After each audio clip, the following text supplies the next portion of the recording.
Assalamualaikum warahmatullahi wabarakatuh. Perkenalkan, nama saya Ahmad Khairul Huda, NIM 211330000784. Saya dari kelas 2 STA 2, program studi Pendidikan Guru Sekolah Dasar, Fakultas Tarbiyah dan Ilmu Keguruan, Universitas Nahdlatul Ulama Jepara. Di sini saya akan menjelaskan media pembuatan saya dengan judul sifat-sifat cahaya dan keterkaitan dengan panca indera.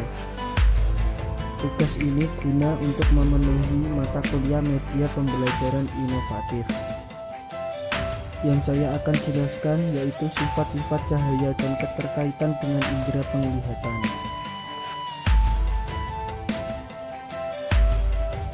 Sifat-sifat cahaya di sini terdiri dari 5 sifat. Yang pertama yaitu merambat lurus, yang kedua dipantulkan, yang ketiga dibiasakan, yang keempat dapat menembus benda bening, yang kelima dapat diuraikan. Pengertian pertama dari sifat cahaya dapat merambat lurus.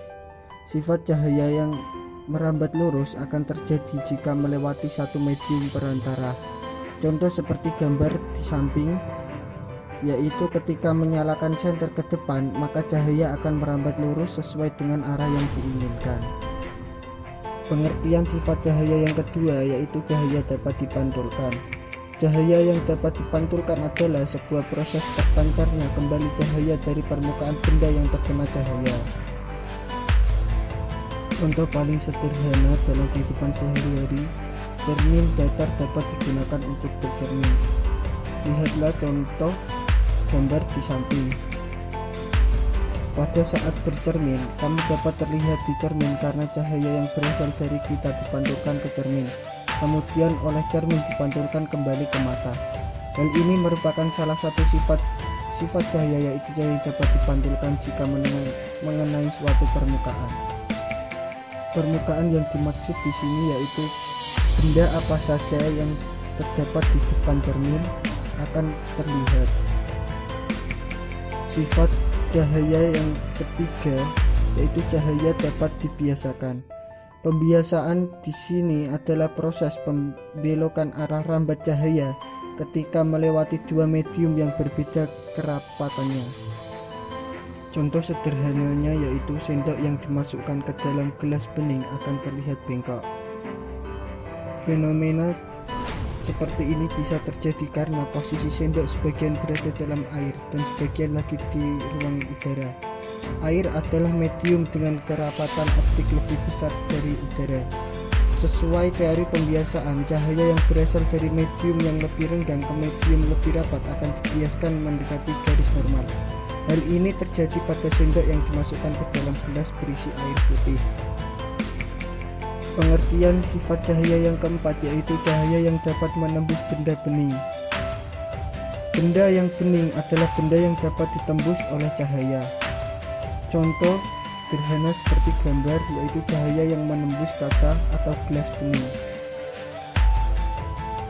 Dengan kaca bening tersebut, cahaya sinar matahari tetap dapat masuk ke ruangan meski ada penghalang karena kaca terbuat dari kaca bening.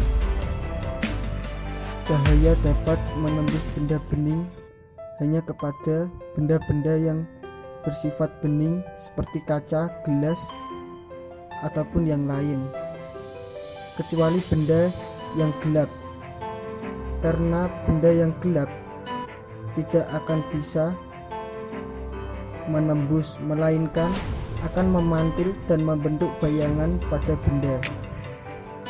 Sifat cahaya yang terakhir yaitu cahaya dapat diuraikan.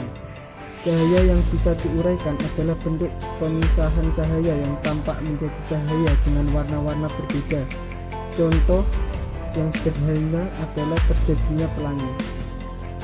Pelangi biasanya terjadi setelah turun hujan. Proses terjadinya pelangi karena pembiasaan cahaya. Cahaya matahari yang melewati sebuah tetes hujan akan dibiaskan melewatinya.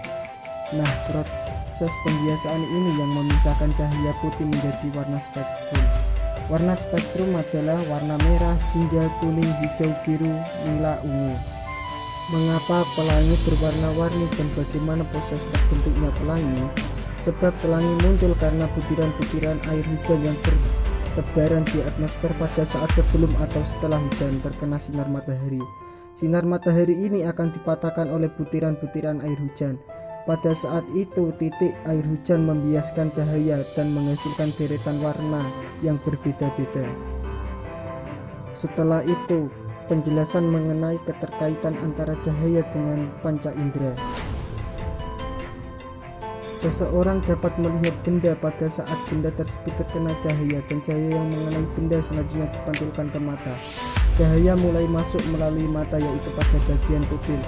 Selanjutnya lensa mata memfokuskan cahaya sehingga bayangan bisa jatuh tepat pada bintik kuning. Bayangan yang terjadi pada retina adalah nyata, terbalik dan diperkecil. Bayangan disampaikan ke otak melalui saraf mata sehingga kita bisa melihat. Begitulah sedikit penjelasan mengenai sifat-sifat cahaya dan keterkaitan cahaya dengan panca indera. Cukup sekian dari saya. Semoga apa yang saya sampaikan bermanfaat dan menambah wawasan Anda.